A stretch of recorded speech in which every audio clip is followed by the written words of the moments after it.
Hey guys, this is Tony from Revelation Signal, and you're watching the Rock and Metal Faith podcast. Oh, hey.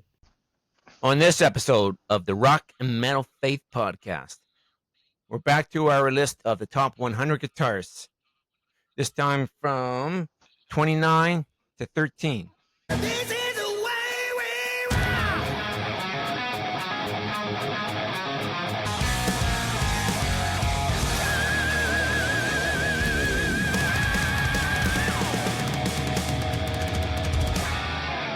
Welcome to the Rock and Metal Faith podcast, where music and faith collide. If you like hardcore Jesus rock and roll, or are just curious as to what it's all about, you've come to the right place. From the classic bands to the up-and-comers and all those in between, we talk about them right here. Come and join us as we rock the hell out of you, and we rock for the king. Hey, how you doing? I'm your host, Aaron Rockman H, with my co-host, Chris. How you doing, Chris? I'm doing good. And people should also share this, share it with your friends, and even share it with your dog. Share it with your grandma. We got music to melt her feelings. That's right. We don't what's the word? We don't leave out our four-legged friends on this And your show. grandmothers. Remember, Terry used to talk about that all the time on his radio program. You know, wheel your grandmother up, and crank it up to 11. That's right. And this week I did listen to. I mean, my part is pretty much done because I like the first two guitars. Okay. So I'm done. You're done. Yeah. You got two guitars. You're like, okay, we'll get to that in a minute. We got our usual news, talking about sharing this and letting everybody know ways they can reach out to us. We've got our Facebook group page. Yes. We've got an email that you can reach out to us. Leave comments. You can leave reviews if you want. Although one of the podcasts I listen to all the time, there used to do that all the time, try and get people to leave reviews, and they realize that people don't really do that so much anymore. But comments, leave comments. We love feedback. Yes. Let us know. Let us know that there's people out there that listen to us. Well, I got some good news on that, actually, Chris. I was just checking the analytics today, and I don't check them very often because I'm not too worried. But it seems our Spotify subscribers has doubled. So instead of 4 people, we now have 8 people subscribed. Speaking of that, has anyone won your giveaway? I did announce Okay. that on the page. There was a 2-part question. The first part there had lots of answers. It was name one of the side projects that Dale Thompson was in. He mentioned Dale Thompson and the Cadillacs, which actually is correct, but is one of the ones I'm least familiar with. I was looking for, anything from the Boondocks to what was the other stuff he's done? Reconciled. It's on tip of my tongue. I just can't think of them all, but he's done lots. Anyways, so he did mention a side project, and the other answer that I was looking for that had to be exact and correct was the name of the last Bride album, which is Are You Awake? Oh, wow. Okay. I was gonna say Snakes in the Playground, but no, They've no, done no, lots no, since no, then. no. That's why I did say it. They even had sort of a follow-up called Snake Eyes, which was good. Yeah, you'll have to do one of those once in a while. Yeah, well, maybe we should do more Bride album reviews. We've got lots of album reviews to get to. It's been a while since we've done a Striper album review, but we kind of hit the what was the last one was Against the Law. At that point, they took a break, so we're kind of taking a break from that. I do want to get to a couple of the Michael Sweet solo records in between. Right. And I was thinking, we would do a few rare albums during the summer, but things are getting busy. We just had a 2-part episode with Rex Carroll. Glad to have him back on the program. If you haven't heard those interviews, check it out. And I gotta say, Aaron, I listened to some half of it so far. I said this before. You did a really good Oh, job. thanks. Like really, you really did. I know you think you didn't, but you did. You really did. And I think our fans out there should let Aaron know that he did a good job in that episode. Well, on those ones, I didn't have to do too much. I just had to turn the mic on and introduce Rex, and he did all the work. Yes, he did, but you helped facilitate, and the questions were really good. They were really on spot, so that's good. All right. I want to. Oh, so I think that's about it for news. There hasn't been too much news lately. And we did talk a little bit about news on the last episode, the bonus episode, which was just recorded earlier tonight. Oh, what else we got? Time to plug it in and turn it up.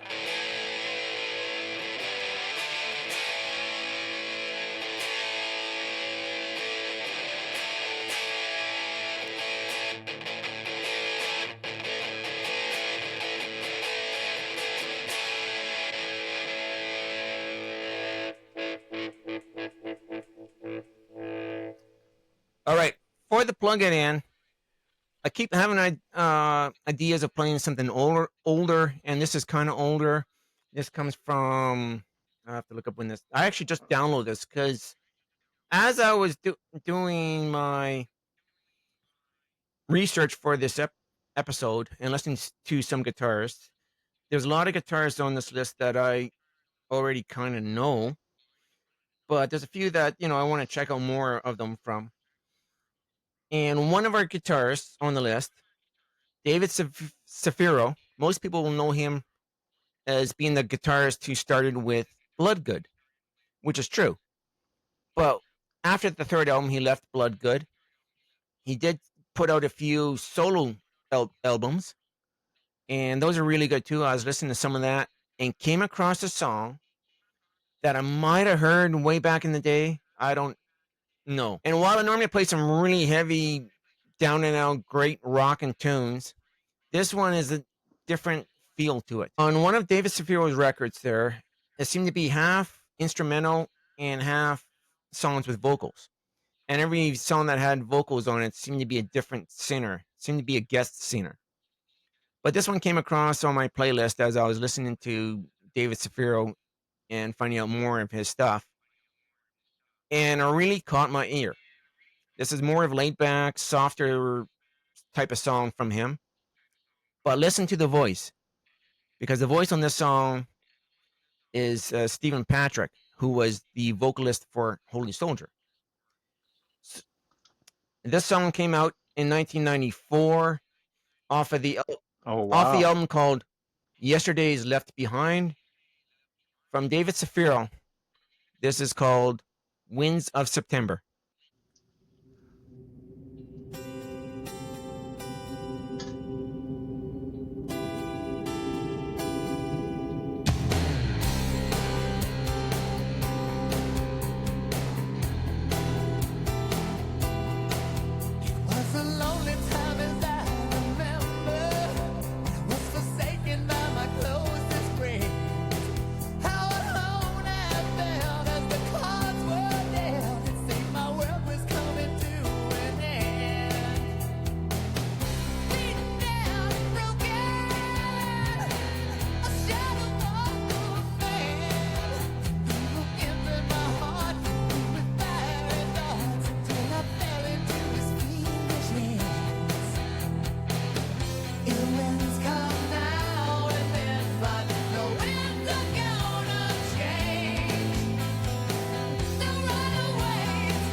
So that was Winds of September from David Sapphiro. And like I said before, that was the voice of Holy Soldier doing the vocals for that. There's something about his voice. I just love that voice. As soon as I heard that, it really made my ears perk up and go, you know, what do you think of the song? Well, that song sounded really good. And what was the influence by the Holy Soldier? He did the Yes. vocals or the No. songwriting? Okay, yeah, yeah. It's got that old '80s Holy Soldier song. I think I have one or two discs of Holy Soldier somewhere. Well, you should. I mean, that debut, that's just a masterpiece. You know. Yeah, Even the second one, Last Train, was a good one too. It wasn't quite yes, as good as the first one, but there were still some good songs on there. After that, the train kind of derailed. The 90s hit and the train derailed. that's true. What? They came to Edmonton, right? A couple Not that I know times. of. Oh, okay. I'm thinking of maybe Grandma Train that we Oh, saw. yeah, I saw Grandma Train. They came only once, but that's another episode. That's when we do grunge. We'll talk about Grandma Train. I thought I saw Holy Soldier live. Well, maybe you did somewhere. I don't know. Wasn't here in Edmonton, as far as I know. I'll have to think about that. Anyways, And we're gonna move on to our top guitarists. We were asking earlier for everybody to leave comments, give feedback. I would actually like people's thoughts on the list that we've got going. This is not a list that we made. This was compiled by Christian Rock Zine, an online rock magazine. They interviewed, I think, artists as well as editors, managers, I don't know, and came up with this list. There's a few people on this list that we are skipping over because they're not really rock. And there's a couple that are kind of lighter rock that we did include because they're well known, although they're not really that rock either. But I like people's thoughts. If you've been following along with the whole list, and if you haven't, go back and check those out. I'm sure there's people on the list that you probably think should be higher than they are on the list. There's gonna be people, I think even today, that you go, why are they only at that spot and they're not higher? There's a few people I think should be in the top 10, and a few people on this list that I think I would put towards the bottom. Like I said, we didn't compile the list. We're just going to talk about it. So, with that being said, moving right on to number 29, a guy we here know quite a bit about. Actually, just had a birthday this month. Oz Fox from Striper. Mm-hmm.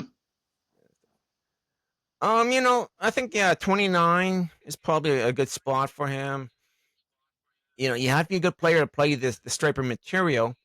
He doesn't necessarily write the stuff. I think Michael Sweet writes the songs, writes the solos, and then shows to us, say, hey, here's what we're doing here. Here's what I want you to do in the solo.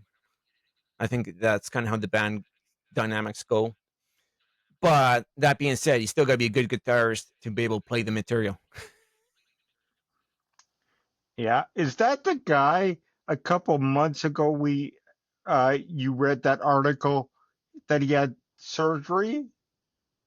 Yes, Oz has Like had. he had brain I surgery? think it was more than a couple months ago, but yeah, Oz has had surgery. Okay, and he recovered and he's back with the Yeah. band? Um. Okay. Awesome. In case people were, that name sounded familiar. Actually, they're currently working on their Christmas album. Michael Sweet has released a little snippet of one of the songs. Actually sounds not bad. I don't know if I'm gonna buy it or not. I'm like, do I need another Christmas album? Do I need another Striper album? You know what? I've been acquiring a lot of older music. And if you've been following along on our Facebook page, where I keep posting the CDs as I get them, I just got a couple new older ones. I've got the greatest hits from Narnia, which came out actually a few years back. I've got Rex Carroll's solo disc. Finally able to get my hands on the disc instead of just listening to it online. I think the last 10 days I've seen, maybe that's from the Christian rock metal page, about an interview with Michael, talking about if they should continue. Did you see Oh, that conversation? yes, that was something he posted online himself. He wasn't sure if they should continue. He's got a lot of That's fans that right. still want him to continue. Not only did he post it, and then all of a sudden it got picked up by everybody. A lot of these Facebook sites or Facebook magazines or whatever picked up that and ran with that headline. Michael Sweet doesn't know if he should continue or not. I know when he first made that post, he was talking about doing another Striper record, and that should put it at 21 or something like that. Doing another solo. He's trying to do 21 Striper CDs or 21 Yeah. solo Wow. projects. I'm going, if I were to buy every one of that's like 40. Do I need 21 albums from a band? Some people would say yes. I don't know. That is a lot of work. Yeah. Anyways, should we move on? Next on our list, we're going to skip 28 and go to 27. Next on our list is Anthony Armstrong, who's been with the band Red since 2002. Any thoughts on the band Red or Anthony Armstrong? They're okay. They're okay. I've heard them once, twice, probably more than that, but they're pretty good. Yeah. What do you Well, think? someone, I didn't know how to describe them. And then someone was talking about he's looking for new metal, new shredders. Everybody these days seems to be more metal core. And I think that's where you put Red, is in the metal core category. I'm not really a fan of the metal core. I think Skillet kind of fits in there, especially lately, and Disciple. And when it comes to bands like that, there's probably a few songs of theirs, if I looked hard, I would find that I liked. But overall, I'm not really a fan. And I try to get into Red. I listened to a lot of Red this last little while, trying to get ready for this episode going. They're good at what they do. I just can't get into it, though. Sure. Yeah, it's very mellow. They're not It's metal. I mean, their songwriting is solid. They're really good at that. It's not for everybody. All right, on to 26, and this is kind of the opposite end of the musical spectrum. This is a guy I probably would put further down in the list, as in earlier in the list. Mark Lee of Third Day. I was surprised to see that. Now, I was listening to a bunch of Third Day actually just today, I know a little bit about Third Day. I think I know that one worship album that they had put out, and I thought that was really good. They used the one song there is in that movie, Heaven is for Real, I think it was. Really like that. Kind of wrote Third Day off as just a good rock worship band until I started listening a little deeper, going, you know what? He's really good. I think, and I got to get in Third Day a little more than what I have been, I think. But, I do like Third Day. Again, I would probably have put him further down the list, probably less than 50 type of thing. I never really got into New Day. It just didn't jive. I got more into maybe a band people might remember. Do you remember Delirious? Yeah, I wasn't into them. Yeah, I wasn't into Delirious when they came out either. yeah, I liked them over New Day. I remember being in youth group and everybody was into New Day, and I was like the only one sitting by myself jamming to Rez or Riz is much better. No, you mean Third Day. cross You mean section. Third Day, not New Yeah. Day. All right. Moving on to 24. Here's a band we've talked about on our history segment when we were doing, I believe, the history of Swedish Christian metal. The band Jerusalem, and the guitarist is Ulf Christensen. That's Yeah, cool. at 24. That's probably a good spot for him, I think. Jerusalem was a band. They made pretty big waves in the early 80s. They actually got a new album coming out, but yeah, they made big waves, but keyboard oriented as well as guitar oriented. Some of their songs are more on the keyboard side, but not a bad band. I just didn't actually hear of them until we started doing this podcast, really. All right, 23. We got a guitarist I am very well familiar with. We just had the singer of his band on not that long ago. 23 is Troy Thompson of Bride. Yeah, Wow. Troy probably deserves to be up higher. Maybe, in the top 10, I think. That's what I was just gonna say. Yeah. Not because we like him, but I like him.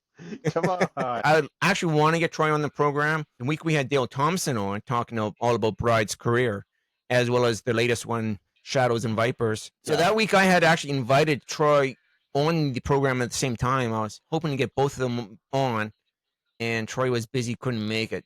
But I think he's open to coming on the program when he does have time. So hopefully in the fall, I'd like to get Troy on, talking about it, an overview of the Bride's career and his comments on selected songs from throughout their entire career. They've been around like 40 years. Just like I said, just put out 3 CDs, a double CD package, as well as another one. That's gonna take us a while. Well, you know what? And they're already working on the next album. Anyways, from Bride, I got a little snippet of a song from their latest CD off of Shadows and Vipers, off the first disc, Shadows. This is Bride with No Better Time.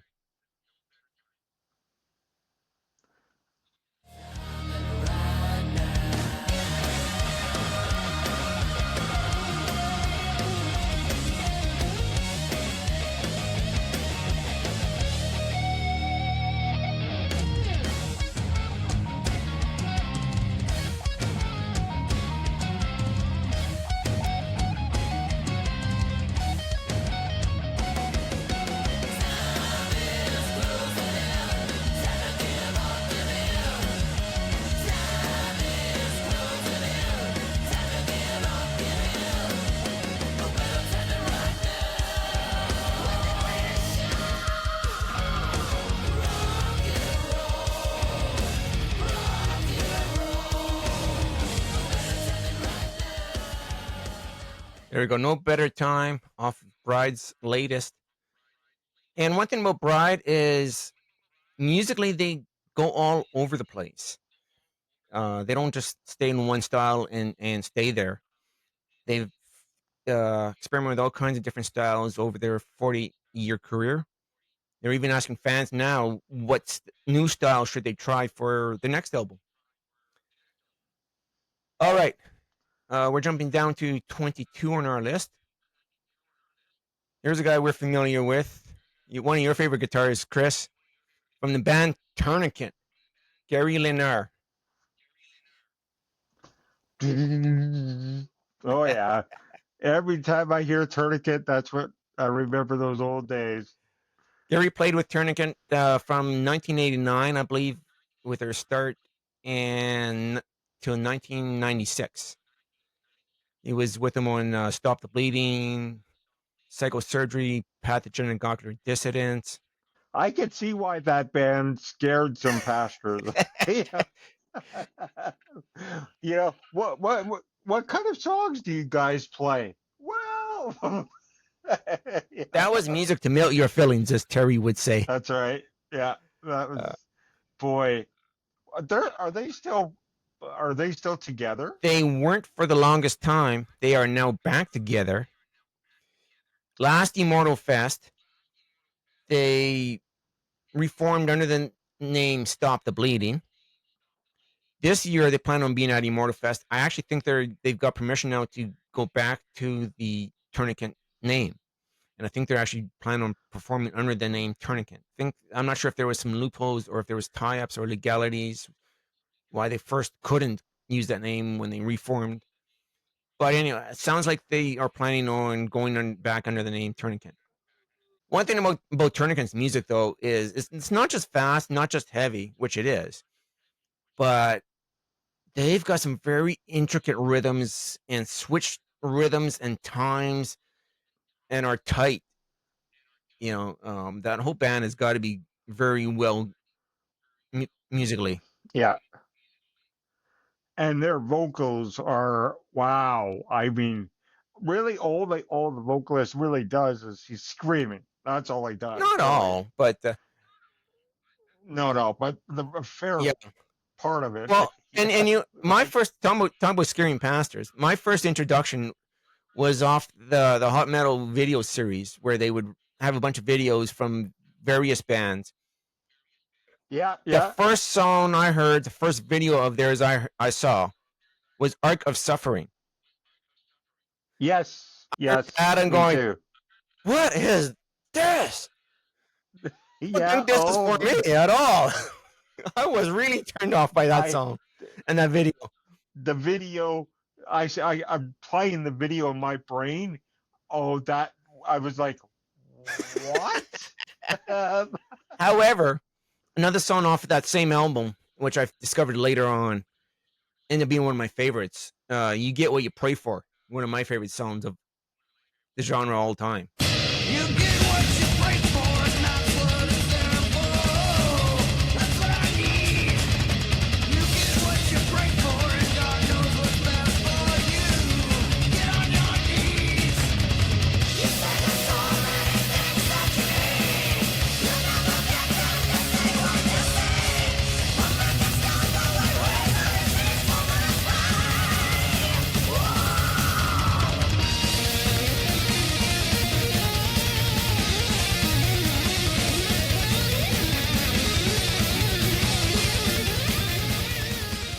Well, we're going to talk about the Omen probably in the fall, just because the summer's getting busy and I've got a few episodes I want to do in the summertime. Yeah. But we still have to get to our history of Christian thrash. Oh, I know. Yeah. All right. And Tourniquet's going to be on there? Well, we'll be talking about them anyways.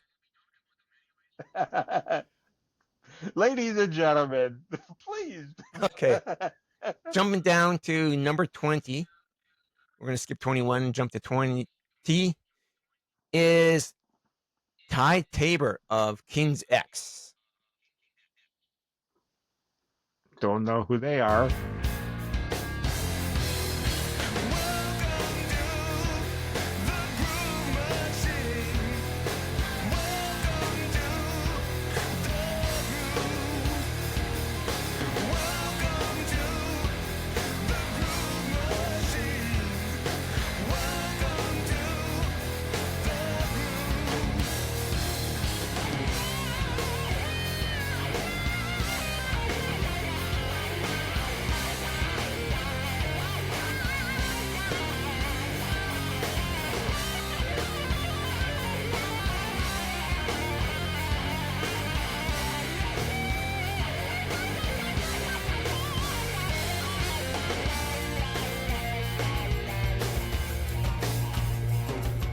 So that was an example of Ty Tabor's playing and singing Groove Machine off the album Tapehead, which came out quite a while ago.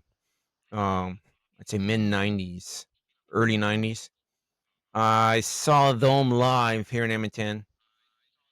I didn't even know much about King's X when I first seen them, but knew that they were very well known. Well, not very well known, but very well respected amongst those who knew who they were. King's X seems to be one of those musician type bands where if you're a musician, you know them for their ability musically. They've been around quite a while, since the mid or early 80s, and still going strong, still going just as strong as they ever have. Unfortunately, they don't quite get the respect that they deserve. So I'm glad to see that they're on this list.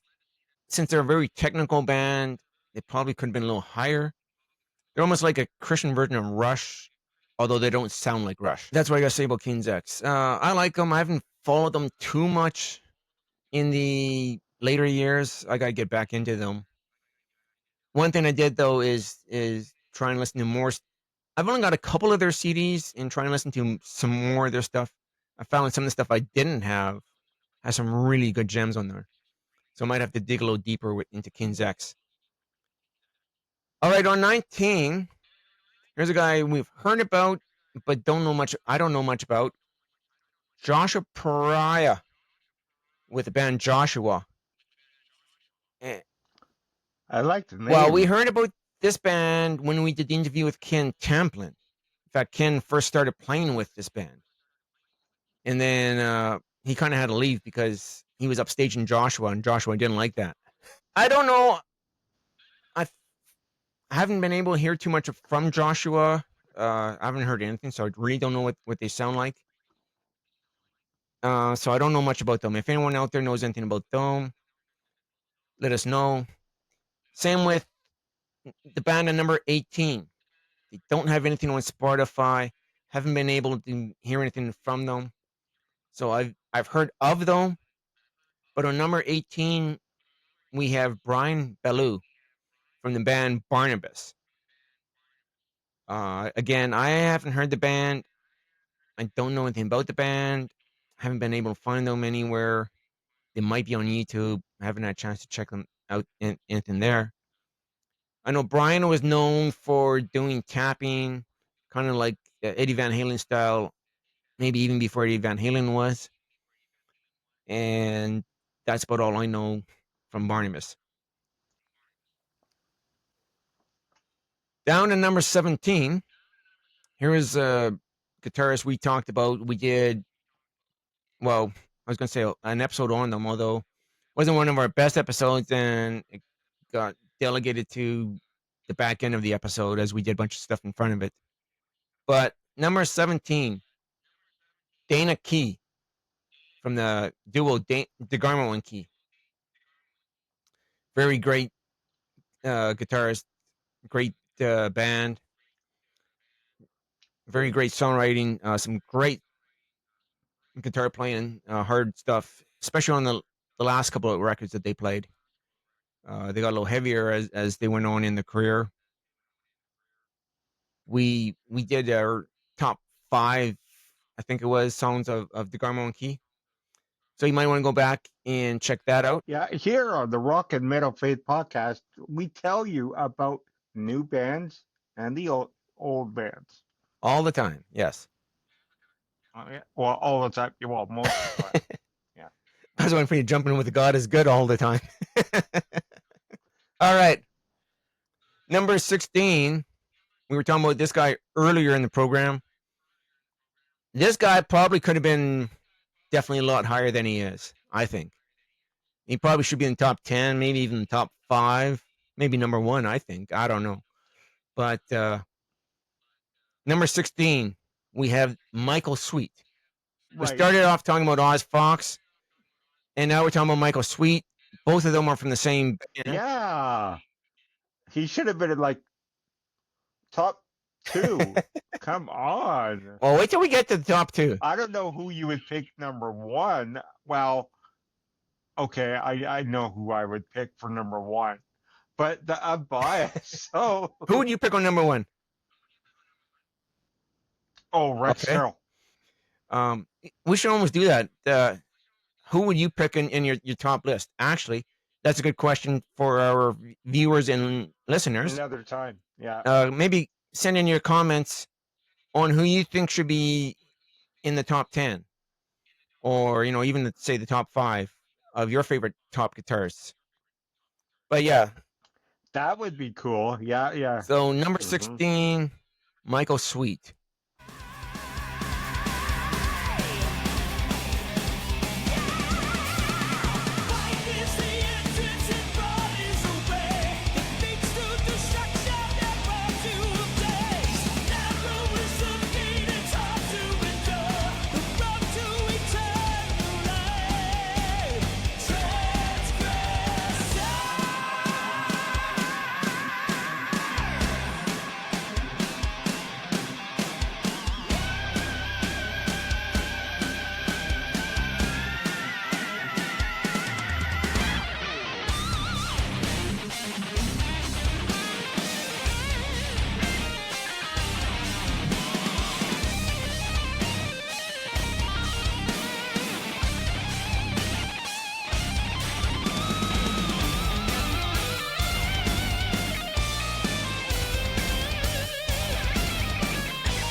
So that was Striper with Transgressor off of what album was that off of now? A Final Battle. That's what it was. I want to do something newer. He's got so much stuff out there. It's incredible. Oh yeah. Oh, and that reminds me, that's one of the other older albums I just acquired. Michael Sweet's solo one, One Sided War. And that's a good album too. If you're a fan of Michael Sweet's solo stuff, I think that's a must have. And we'll have to get the review on that down the road. We need to get him on the show. Yeah. That might be like a 2-hour special presentation. I mean, I think I could talk to Michael for 2 hours. I'd like to. He's a little harder to get. There's a few other guys I want to get on to too, if I can. Actually, and we do have an interview scheduled later this summer. It might be the next episode. I don't want to say anything until it actually happens. It's one of those things you don't want to say too much. On to number 15 on our top guitar list. And we mentioned this guy earlier. We played him on the Plugged It In segment. David Sapphiro, who played with Bloodgood and has done some solo stuff after he left Bloodgood. He also produced some Holy Soldier stuff. So that's probably where the Stephen Patrick connection came in. I think he also produced some of the White Cross stuff as well. David Sapphiro, Bloodgood. Any thoughts? Awesome guitarist and songwriter. I mean, from a guy who found Bloodgood later in life, wow, his stuff is pretty good. Definitely, yes. I've become a Bloodgood fan kind of after the fact myself. All right, moving on to a band that we both love, or I think we both love anyways. Number 14 is Glenn Kaiser, who is one of the guitarists for the band Rez. I think you got in on Rez with the Silent Screams album. I got in with the Innocent Blood record. Silent Scream. But Forevermore. I've gone back in the history, getting a few of the other stuff that I didn't have. I followed them a little bit after I got the one album. I got the 20 Years Live, great stuff. The live disc is great to get to know their back catalog type of thing. I've also got, I think this year I acquired the Between Heaven and Hell CD, which is good, and the Rainbow's End. That was a second album, good stuff. And yes, we did do a best of Resurrection Band, I believe. If you don't know who they are, they started out as Resurrection Band, shortened the name to Resurrection, and then just shortened it down to Rez, or Rez Band, and then to Rez. And No bad. Didn't we have them on the show? And No bad. well, we did do an episode talking all about Rez. Right, but we didn't have them on like someone from Rez No, on our podcast. although I'd like to. Okay. Maybe I'll try that. I'm not trying to get many guests on the show, although we've had Rex Carroll on a couple of times, and it sounds like he's happy to come on anytime. So we may get him on a few more times.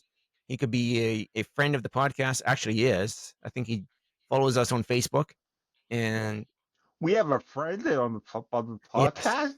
We should have. That's exciting. and he's listened to the show. I don't know if he's too busy writing new songs or performing or what. But what else we got? Talking about Rez. I know we talked about Rez in our history segments. Probably the first history episode, the 70s bands.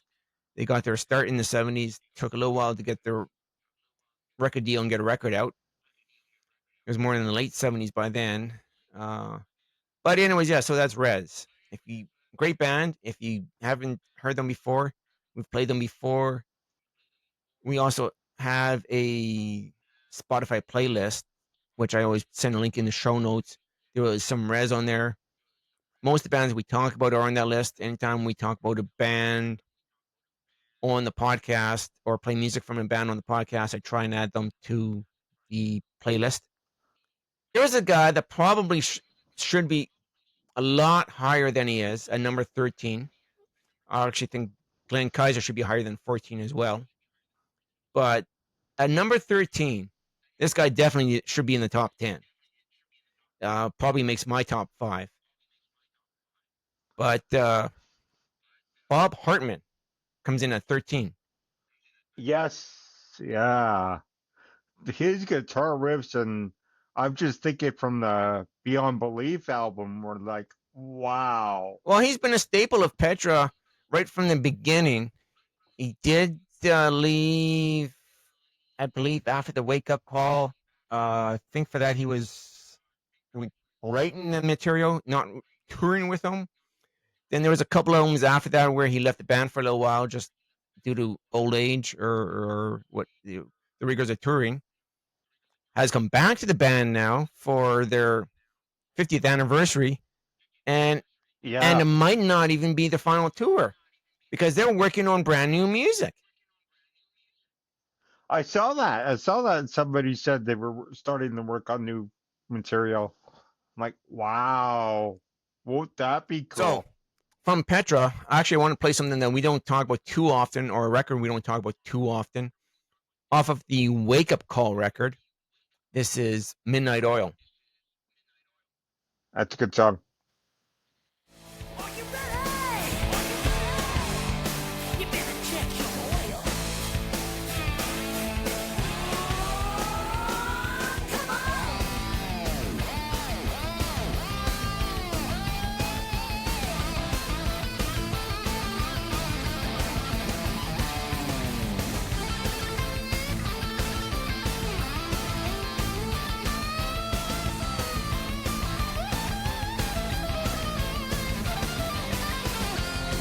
When the bridegroom comes, you will hear the call.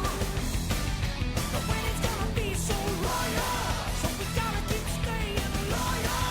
'Cause the beat are gonna lead this soil when we burn the midnight oil. The wedding's gonna be so royal, so we gotta keep staying. All right, so that's our list for this week.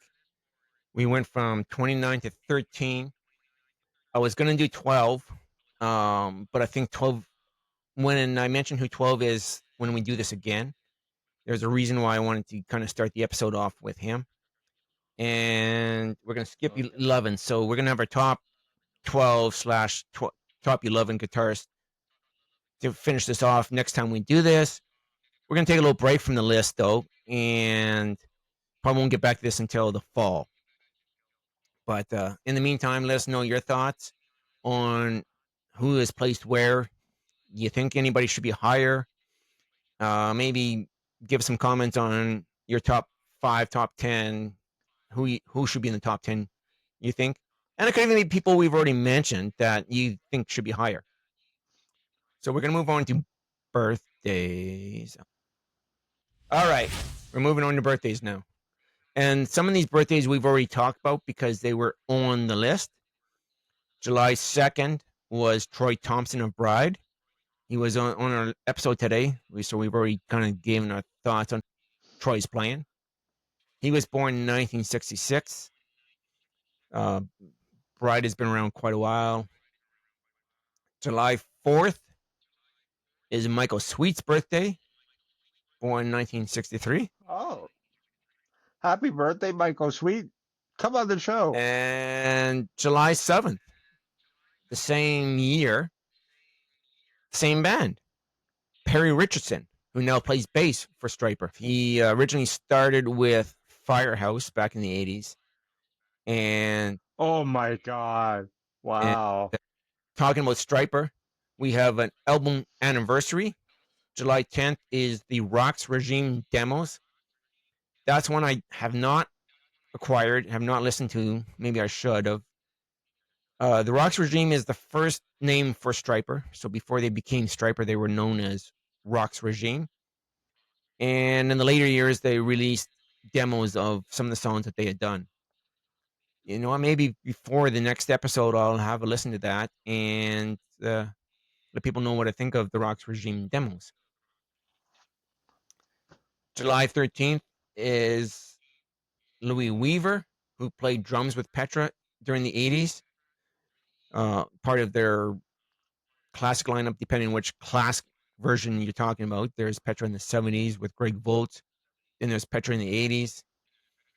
Louis Weaver did drums for them back then.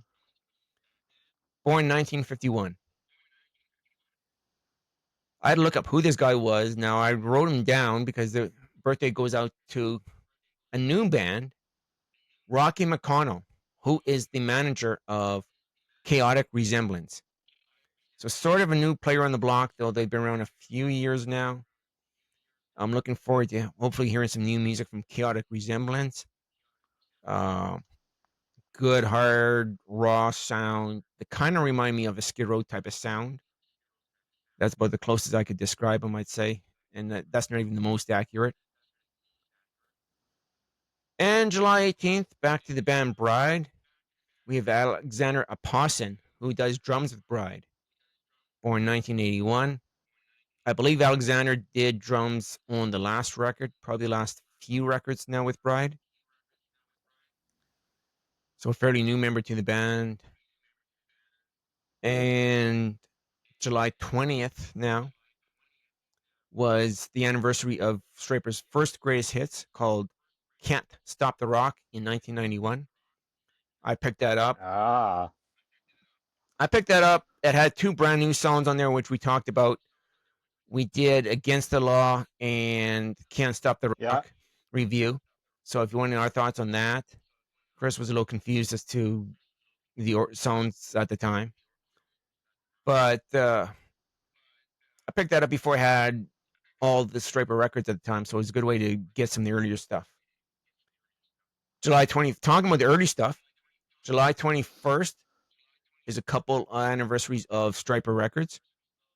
The Yellow and Black Attack, their first EP, came out in 1984. That's crazy. Wow. And it still sounds good today. I was just I was 10 years old. Wow. Murder by Pride by Stryper came out in 2009. I was actually excited for that. That was the follow-up to Reborn, which was the second album after they got back together. And I did not like Reborn. Reborn was the first album when they got back together, and it was a very different sound.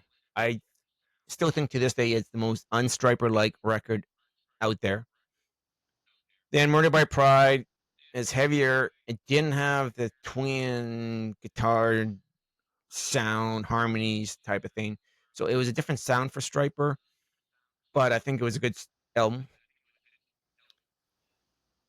For birthdays on July 21st, we have Corey Cooper of Skillet. So she sings, plays bass. I think she's done drums sometimes. I think she usually does bass now. I like some of Skillet's material. I'm not a huge Skillet fan. I'm not the most versed in who does what. No, actually, Corey Cooper plays guitar. Sorry about that. I think John Cooper plays bass. Isn't that how it goes? Skillet last while, they're really putting money into them and trying to. I think they're getting ready to release a new album. They're on tour. They're pretty good. They're okay. Yeah, Rachel. With her. July 24th, we have Ryan Helm, who was formerly the guitarist for Demon Hunter from 2009 to 2011, rhythm guitarist. Not bad. We'll have to get into them. You should maybe check out Demon Hunter sometime, Chris, and let me know what you think. I know you haven't checked them out yet. Okay. And they're a very different sound. It's hard to describe what they sound like. And last date we have is July 26th. Another Stryper album release. Their greatest hits recorded live in Puerto Rico. This came out in 2007.